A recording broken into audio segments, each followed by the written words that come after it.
Hello everyone, स्वागत है आपका आज के इस वीडियो में। आज के इस वीडियो में देखेंगे हम जनरल साइंस के कुछ इंपॉर्टेंट क्वेश्चन जो मध्य प्रदेश प्रतिभर्ती भर्ती परीक्षा के लिए बहुत ही इंपॉर्टेंट रहने वाले हैं। तो आप लास्ट तक जरूर बने रहना, क्योंकि कुछ इंपॉर्टेंट क्वेश्चन आपको मिलने वाले हैं जो एग्जाम में आने की पूरी संभावना है। तो पहला क्वेश्चन है, एक परमाणु में इलेक्ट्रॉन की उपस्थिति की खोज किसने की थी। कोई भी एक परमाणु है ना, प्रत्येक परमाणु में इलेक्ट्रॉन प्रोटॉन न्यूट्रॉन होते हैं, ठीक है। तो एक परमाणु में इलेक्ट्रॉन की उपस्थिति होती है, इसकी खोज सबसे पहले किसने, मतलब कुल मिलाकर इलेक्ट्रॉन की खोज किसने की, ठीक है। तो चार ऑप्शन आपको दिख रहे होंगे। तो जो इलेक्ट्रॉन की जो खोज की थी वो की थी आपकी जे थॉमसन ने, ठीक है। प्रोटॉन की थी गोल्डस्टीन ने, ठीक है। चैडविक ने की थी न्यूट्रॉन की, है ना। रदरफोर्ड ने परमाणु मॉडल बनाया था। तो हमारा जो सही आंसर है इस प्रश्न का, इलेक्ट्रॉन की खोज किसने की थी, तो वो है जे थॉमसन, ठीक है। आगे बढ़ते हैं, अगला प्रश्न देखते हैं। तो अगला प्रश्न है हमारा, उस पादप ऊतक की पहचान कीजिए जो एक प्रकार का विभज्योतक, जो मेरिस्टेम नहीं है, ठीक है, विभज्योतक नहीं है, ठीक है, विभज्योतक नहीं है ये बताना है। तो वो है आपका जाइलम।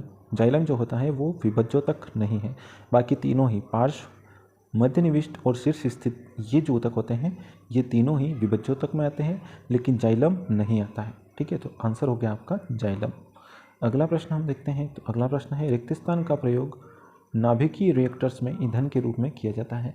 नाभिकीय रिएक्टर्स में ईंधन के रूप में किसका उपयोग किया जाता है। नाभिकीय रिएक्टर्स की बात हो रही है, ठीक है, जहाँ नाभिकीय विखंडन होता है, ठीक है। तो ये ईंधन के रूप में प्रयोग किया जाता है। तो इन चारों में से वो है आपका U-235 यानी यूरेनियम 235, ठीक है। यूरेनियम 235 का उपयोग किया जाता है नाभिकीय रिएक्टर्स में ईंधन के रूप में। तो अगला प्रश्न है हमारा, निम्नलिखित में से कौन सा एक सजातीय मिश्रण है। सजातीय मिश्रण कौन सा है ये आपको बताना है।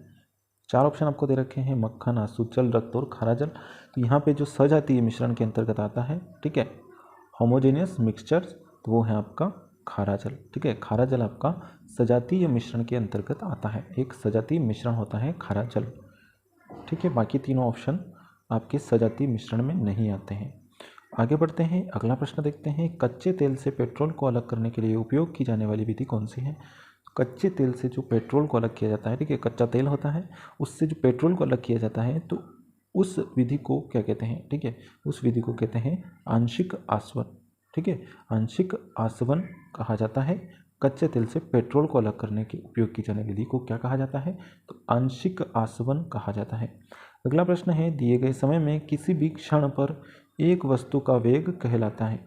एक वस्तु का वेग क्या कहलाता है।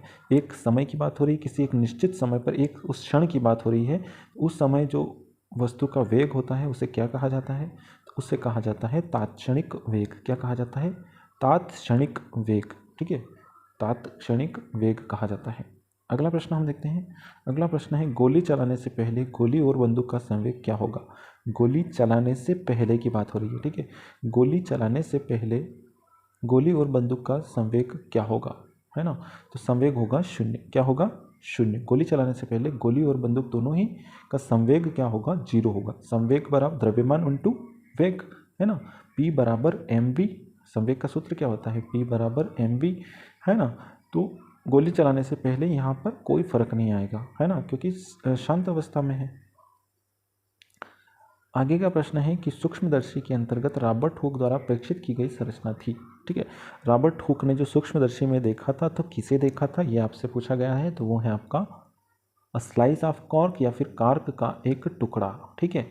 और ये देख के इनने क्या किया था, कोशिका की खोज की थी, ठीक है, कोशिका की खोज की थी। ये कौन सी, मृत कोशिका थी। कौन सी थी, मृत कोशिका थी, है ना।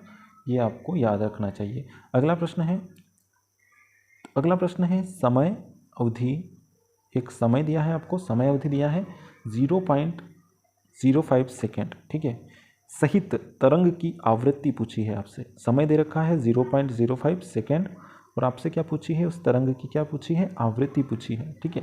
तो आवृत्ति का सूत्र क्या होता है ना। आवृत्ति का सूत्र होता है आपका आवृत्ति बराबर 1/समय। क्या होता है, आवृत्ति बराबर 1/समय, ठीक है, ये सूत्र होता है। तो क्या करना है आपको, 1/, समय कितना है आपके पास 0.05, 0.05, ये दशमलव हटाया, 2 अंक के 2 0 लगाए, कितना हो गया आपके पास 100/5, 5 का भाग दिया कितना आया, 20 आया। तो 20 हर्ट्ज यहाँ ऑप्शन आपको ए दिख रहा है। तो सही आंसर हो गया 20 हर्ट्ज। एक बार और आपको बता देता हूँ, आवृत्ति का सूत्र होता है आवृत्ति बराबर 1/समय, समय, जो आपको समय अवधि दी गई है तो ये इसका सूत्र होता है। ठीक है, तो हमने इसमें मान रखा तो क्या आया हमारा उत्तर 20 हर्ट्ज आया। ठीक है, तो अगला प्रश्न है कि विटेकर के वर्गीकरण के अनुसार निम्नलिखित में से कौन सा जगत नहीं है। ठीक है, कौन सा जगत नहीं है। विटेकर, ठीक है, WH विटेकर, क्या नाम था इनका, WH विटेकर। इन्होंने क्या किया था, 5 वर्गों में बांटा था, है ना, जीव जगत को 5 वर्गों में बांटा था, 5 वर्गों में, मोनेरा, प्रोटेस्टा, कवक और पादप और जंतु। ठीक है ना।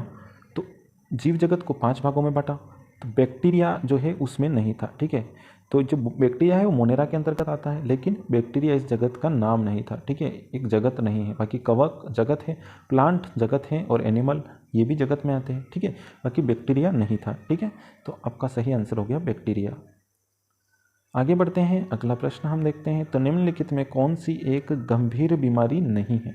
गंभीर बीमारी नहीं है, ठीक है, नहीं है पूछा है, तो वो है आपका सामान्य सर्दी और बुखार। सामान्य सर्दी और बुखार एक गंभीर बीमारी नहीं है। बाकी जो ऑप्शन दिए हैं आपको, कैंसर है, फिलपाव है और मधुमेह है, ये तीनों ही गंभीर बीमारी के अंतर्गत आते हैं। तो दोस्तों आज का वीडियो यही समाप्त होता है। वीडियो यदि आपको अच्छा लगा हो तो लाइक करिएगा, अपने दोस्तों के साथ शेयर करिएगा और चैनल को आपने अभी तक सब्सक्राइब नहीं किया है तो ज़रूर करिएगा, जिससे ऐसे वीडियो आपको आगे मिलते रहें और आपकी तैयारी में मदद मिले आपको। मिलते हैं अगले वीडियो में, तब तक के लिए धन्यवाद।